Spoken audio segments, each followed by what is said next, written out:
మీ బంగారం తాకట్టులో ఉందా? విడిపించుకోలేక ఇబ్బందులు పడుతున్నారా? అయితే మీ బంగారాన్ని వెంటనే విడిపించి కొంటాం. గణేష్ గోల్డ్. మీరు సంప్రదించాల్సిన ఫోన్ నంబర్లు 9160-266-916, 8712619507. వైసీపీ ఎమ్మెల్సీ అనంతబాబుకు డ్రైవర్ వీధి సుబ్రహ్మణ్యం హత్య కేసు ఉచ్చు మరింత బిగుసుకుంటుంది. కేసు పునర్విచారణ చేయాలంటూ ఎస్సీ ఎస్టీ కోర్టు ఆదేశాలు జారీ చేసింది. ఇప్పటికే ఈ కేసులో అనంతబాబు జైలుకు వెళ్లి బెయిల్పై బయటకు వచ్చారు. అయితే కేసును నీరుగారుస్తున్నారంటూ సుబ్రహ్మణ్యం కుటుంబ సభ్యులు వేసిన పిటిషన్పై ఎస్సీ ఎస్టీ కోర్టు కీలక ఆదేశాలు జారీ చేసింది. ఇలాంటి పరిస్థితుల్లో అనంతబాబు భవిష్యత్తు ఏంటి? ఈ కేసు నుంచి తప్పించుకోగలడా లేదా చట్టానికి సరెండర్ అయిపోతాడా? దీనిపై మరింత విశ్లేషణ మా మేనేజింగ్ డైరెక్టర్ రాజేంద్ర అందిస్తారు. Anantha Babu YCP MLC east Godavari నుంచి వచ్చినటువంటి ఒక సంచలనమైనటువంటి వార్త మనం విన్నాం గతంలో. ఏమని? ఇదే ఎమ్మెల్సీ ఆయన డ్రైవర్ని దుర్మార్గంగా చంపేశాడు, డోర్ డెలివరీ ఇచ్చాడు. నేనే చంపాను అని అతనే చెప్పాడు. ఎస్, నేనే చంపాను అన్నాడు. అదేదో నేనే బతికించాను అన్నంత గర్వంగా చెప్పినట్టుగా చెప్పేశాడు. బట్ ఆ తర్వాత వచ్చినటువంటి పరిణామం ఏంటి? నేను హంతకుడిని, నేనే హత్య చేశాను అన్నటువంటి ఎమ్మెల్సీని ఆ పార్టీ బహిష్కరించిందా? అలాగే న్యాయబద్ధమైనటువంటి చర్యలో చనిపోయినటువంటి ఆ సుబ్రహ్మణ్యం కుటుంబానికి కొంచెమైనా న్యాయబద్ధమైన ఊరట కలిగిందా? లేదు. సుదీర్ఘకాలం ఇంకా ఈ కేసును నీరుగారుస్తున్నటువంటి విధానంలో ఎప్పటికి కూడా అనంతబాబుని జైల్లో పెట్టనటువంటి పరిస్థితి ఉన్నప్పుడు ఈ దేశంలో ఉన్నటువంటి న్యాయ సంబంధమైనటువంటి విషయాల్లో సామాన్యుడికి నమ్మకం వచ్చే అవకాశం ఉందా?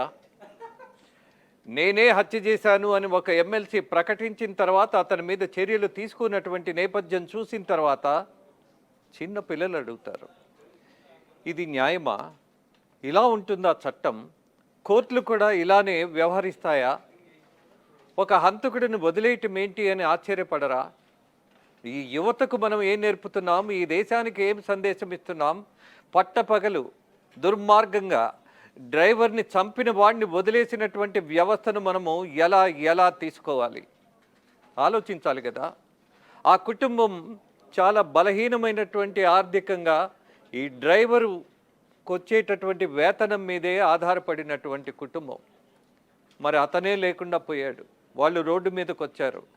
కదిలితే ప్రతి వాడు, ప్రతి రాజకీయ నాయకుడు మాట్లాడతాడు, మేము దళితుల పట్ల ఉన్నామని. ఎక్కడున్నారు మీరు?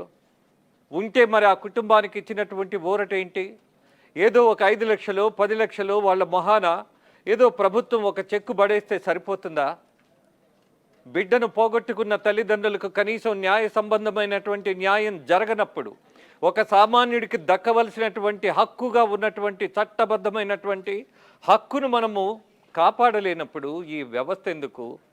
మనం ఎందుకు? మనం మనుషులుగా మనల్ని మనం వర్ణించుకోవడం ఎందుకు? ఎంత అహం అనంతబాబు అనే ఎమ్మెల్సీకి! ఎంత దుర్మార్గం! అవకాశం ఉంటే, ధనం ఉంటే, అధికారం ఉంటే ఏం జరుగుతోంది? హత్య చేసిన వాడు కూడా బయటకు వచ్చేస్తున్నాడు. ఒక టెక్నికల్ బేస్ మీద అతన్ని బెయిల్కి తీసుకొచ్చారు. ఆ రోజు ఉన్నటువంటి అధికారులు ఏం చేశారు? పరిమితమైనటువంటి సమయంలో ఛార్జ్ షీట్ కనుక దాఖలు చేయకపోతే ఏ నేరం చేసిన వాడికైనా బెయిల్ ఇచ్చేటటువంటి అవకాశం ఉన్నది అని చెప్పినటువంటి న్యాయశాస్త్రాన్ని మనం చూసాం, చదువుతున్నాం, అర్థం చేసుకునే ప్రయత్నం చేస్తున్నాం. అధికారులు ఏం చేశారు? 100% పరిమిత కాలంలో అతని మీద ఛార్జ్ షీట్ వేయకుండా బయటకు తీసుకొచ్చే తెలివితేటలు ప్రదర్శించారు. ఎందుకని? డబ్బు, అధికారం. చనిపోయిన వాడు దళితుడు, బలహీనమైనటువంటి కుటుంబం, అడిగే దిక్కు లేదు. మీడియా వాళ్ళు ఏదో 4 సార్లు హడావిడిగా చర్చలు పెడతారేమో, ఇంతకంటే చేసేదేముంటుంది? ఏం చేసినా సరే సిగ్గులేని వాడికి, అలాగే బరి తెగించిన వాళ్ళకి, రాజకీయాల్లో వచ్చిన వాళ్ళకి, ఆ రాజకీయంలో అధికారం దక్కినటువంటి నేపథ్యంలో ఎంత దుర్మార్గం చేసినా సరే చట్టబద్ధమైనటువంటి రక్షణ ఎవరైతే బాధితులు ఉన్నారో వాళ్ళకి ఉండదు అన్నటువంటి పాఠం అనంతబాబు విషయంలో మనం నేర్చుకున్నాం. ఆ తల్లిదండ్రులు వాళ్ళ బాధని ఎంతమంది అధికారుల దగ్గరికి, ప్రజాప్రతినిధుల దగ్గరికి వెళ్ళి చెప్పుకున్నా సరే వాళ్ళకి న్యాయం జరగల. ఇవాళ అనంతబాబు ఇంకా బాహాటంగా బయట తిరుగుతున్నాడు. ఆ దుర్మార్గుడు బెయిల్ తీసుకొని బయటకు వస్తే సిగ్గులేని జనం, డబ్బు కోసం ఆశపడినటువంటి నీచమైనటువంటి జనం వాడికి పూలు జల్లి మరీ ఆహ్వానం పలికారు. కానీ చట్టం మాత్రం నిద్రపోయింది, అధికారులు మాత్రం వదిలేశారు. ఆ రోజున్నటువంటి ప్రభుత్వం అతన్ని ఏమైనా బహిష్కరించిందా? లేదు, పక్కనే కూర్చోబెట్టుకుంది. ప్రతి సమావేశాల్లో వాడు వచ్చి కూర్చున్నాడు. వాడు అనాల్సిన అవసరం ఎందుకు వస్తుంది? ఒక జర్నలిస్ట్ కంటే పరిమితమైనటువంటి సహనం ఉంటుంది, కానీ ఇంత దుర్మార్గంగా రాజకీయాన్ని అడ్డం పెట్టుకొని ఒక కుటుంబాన్ని నిర్వీర్యం చేసి రోడ్డు మీద పడేస్తే న్యాయం జరగనప్పుడు మనిషి అనేవాడు స్పందిస్తాడు. ఆ మానవ లక్షణం ఉండబట్టే నేను వాడు అని అంటున్నా. దీనికి ఎవరు అభ్యంతరం చెప్పాల్సిన పరిస్థితి ఉండదేమో. ఆ పార్టీ వాళ్ళు ఏదైనా అనుకుంటే ఐ డోంట్ కేర్. బట్ సామాన్యుడి పక్షాన మీడియా ఉండాలి, సామాన్యుడి పక్షాన న్యాయ వ్యవస్థ ఉండాలి. ఉన్నదా? లేదు. ఏం చేద్దాం? ఎన్నాళ్ళు బాధపడాలి? చివరికి ఆ కుటుంబీకులు ఎస్సీ ఎస్టీ న్యాయస్థానానికి వెళ్ళి అప్పుడు అక్కడ రిక్వెస్ట్ చేస్తే వచ్చినటువంటి స్పందన ఏంటి అని అంటే, మళ్ళీ ఈ కేసును పునర్విచారణ చేయమన్నారు. ఇదే నా న్యాయం? వెంటనే బెయిల్ రద్దు చేయాల్సిన చట్టం లేదా? ఎన్నాళ్ళు లొసుగుల్ని అడ్డం పెట్టుకొని ఇలాంటి దుర్మార్గులు ఇంకా స్వైర విహారం చేస్తారు? ఇవాళ ఉన్నటువంటి కూటమి ప్రభుత్వం అనంతబాబుని మళ్ళీ లోపలికి పెట్టకపోతే రాజకీయ నాయకుల మీద, వ్యవస్థ మీద, న్యాయ వ్యవస్థ మీద, సమాజం మీద, పక్కనున్నటువంటి మనుషుల మీద, అందరి మీద నమ్మకాలు పోయే ప్రమాదం ఉంటుంది. ఈ ప్రమాదం ఎలా ఉంటుంది అని అంటే, హంతకులకి స్వేచ్ఛ ఉంటుంది, అలాగే హంతకులకి డబ్బు ఉంటే ఏ రకమైన ఇబ్బంది ఉండదు అన్నది. చూశారు కదా, లిక్కర్ స్కామ్లో అడ్డగోలుగా దొరికిపోయిన వాడికి 10 రకాల వసతులు. స్టార్ హోటల్లో కూడా ఈ వసతుల కంటే కొంచెం తక్కువే ఉంటాయేమో. ఎక్కడ ఉన్నది న్యాయ వ్యవస్థలో వివక్షత?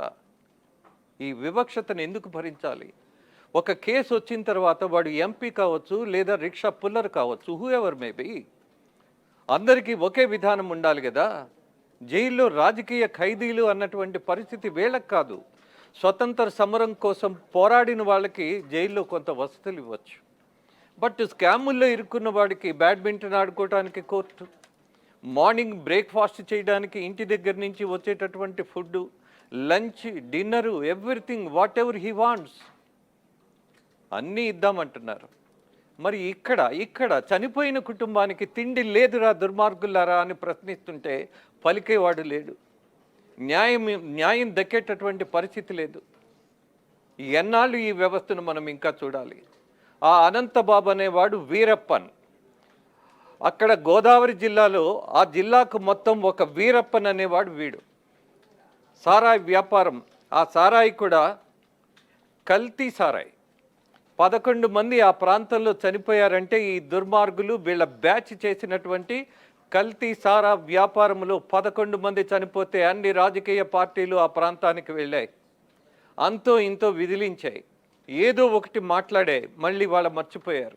వీరప్పన్ ఎలా అయితే అడవిని దోచేశాడు, అతను కొంత నయం, అతను అడవిని ఒక్కటనే దోచేశాడు, వీడు మొత్తం దోచేశాడు. 1 మైనింగ్, 2 అడవులు, 3 సారా వ్యాపారం, అక్రమమైనటువంటి కాంట్రాక్టులు, అనేక రకాల దోపిడీకి పాల్పడిన వాడు ఎమ్మెల్సీ అవ్వటమే ఈ దేశం, ఈ రాష్ట్రం చేసుకున్నటువంటి దురదృష్టం. అయితే అసహ్యమైనటువంటి ఆ వ్యవస్థను మనము దూరం పెట్టకపోతే ఇంకా ఇలాంటి అనంతబాబులు పుట్టుకొస్తూనే ఉంటారు.